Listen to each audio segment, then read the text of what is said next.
quinta acción del Espíritu Santo. Pero antes de seguir, necesito oír de ustedes que me digan en voz alta cuál es la primera acción del Espíritu Santo en la persona para que nazca de nuevo. ¿Cuál es?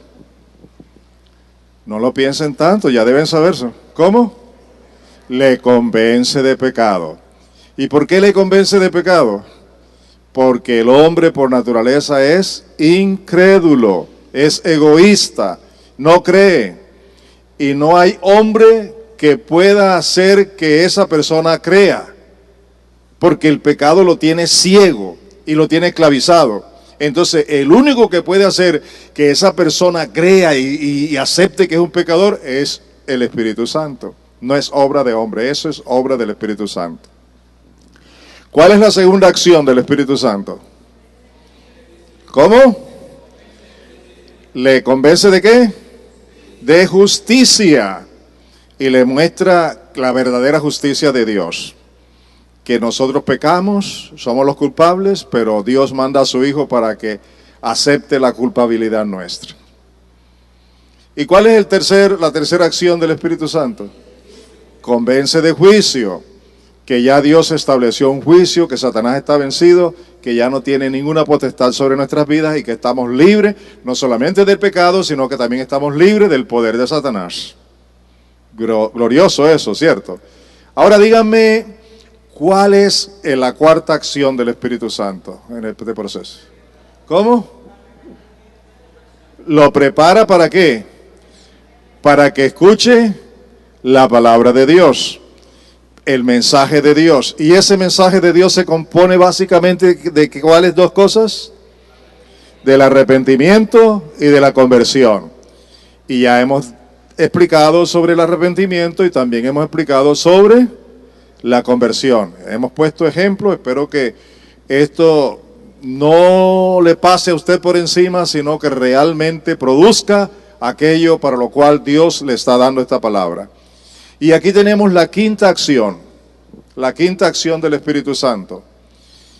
Conduce a la persona para que reciba a Jesucristo y crea en Él. Y de esa manera pueda llegar a ser hijo de Dios. Un hijo o una hija, engendrado o engendrada de Dios. Eso también es obra del Espíritu Santo.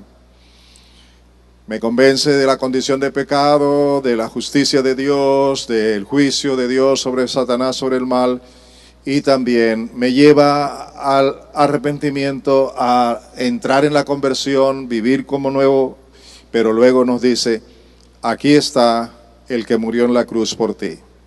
Aquí está, Jesucristo. Tienes que recibirlo en tu corazón. Tienes que entregarle tu vida. Tienes que recibirlo y creer en todo lo que Él ha hecho por ti.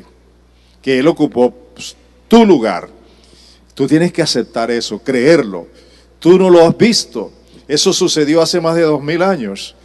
Ahora te lo están contando. Pero el Espíritu Santo te está convenciendo que realmente eso sucedió. Y por eso tú recibes a Cristo como Señor y Salvador. Eso fue lo que hizo el Espíritu Santo para producir en ti el nuevo nacimiento. Y es lo que va a producir en cualquier otra persona. Si hay una persona de tu familia a quien tú le has hablado, tú has estado orando por ellos y ellos cada día rebeldizan su corazón, no te preocupes.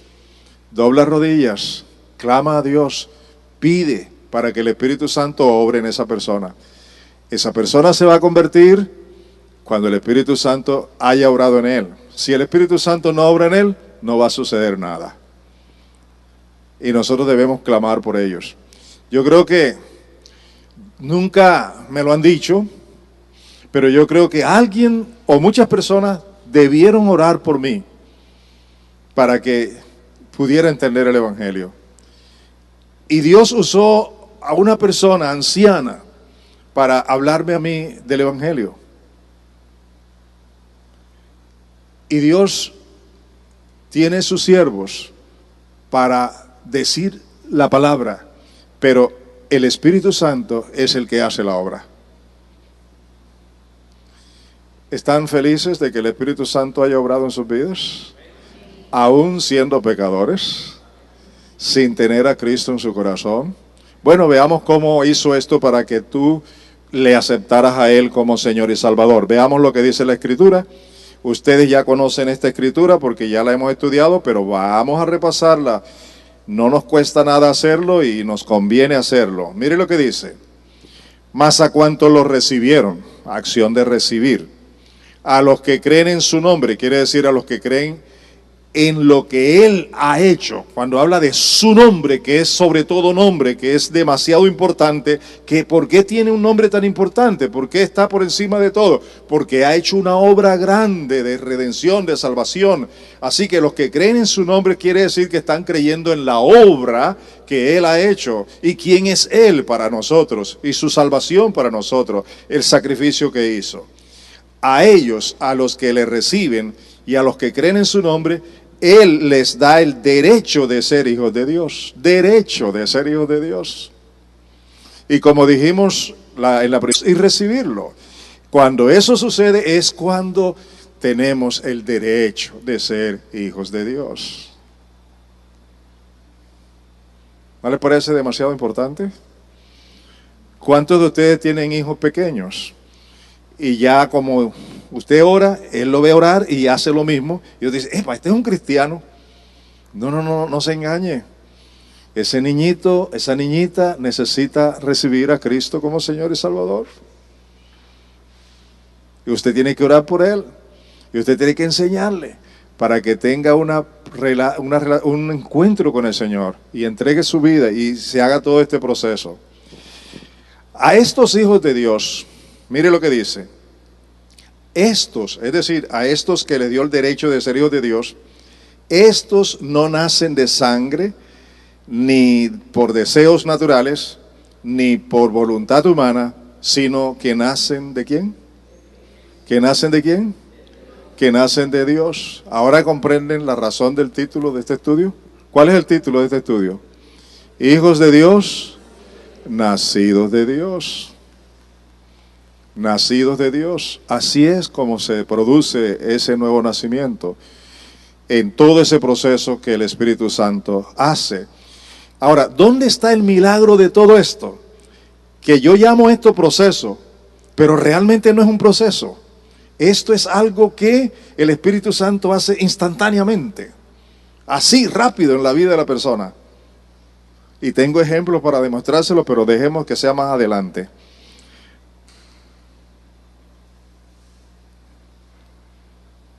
Veamos lo que dice aquí en Juan. También lo conocemos. Yo te aseguro que quien no nazca de agua y del Espíritu no puede entrar en el reino de Dios. Hay que nacer de nuevo, nacer de Dios para poder entrar en el reino de Dios. En una religión cualquiera, tú llegas allí, te gustan las conferencias, te gusta lo que enseñan, te animas por todo esto y dices, yo voy a seguir asistiendo aquí. Y luego vas conociendo las normas de esa religión y te vas sometiendo a ellas. Y al poco tiempo te dan unas clases y te bautizan. Y ya tú eres hijo de Dios. Eso es lo que hace la religión. Pero en el reino de Dios no es así. En el reino de Dios tú tienes que nacer de nuevo. Por obra del Espíritu Santo. Conforme lo que hemos venido enseñando. ¿Me estoy haciendo entender? ¿Están captando el mensaje?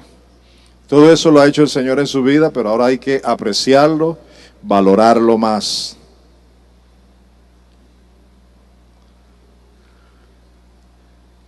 Agua y espíritu. Hay que nacer de agua y de espíritu. La pregunta aquí es, ¿nacer de agua? ¿Qué es nacer de agua? Ya lo he dicho varias veces, inclusive predicando. Permítame decirlo. La respuesta que la gente me da frecuentemente es que nacer de agua es el bautismo. ¿Por qué? Eso nos lo enseñaron así. Pero voy ahora a estudiar con ustedes y a demostrarles que no se refiere al bautismo.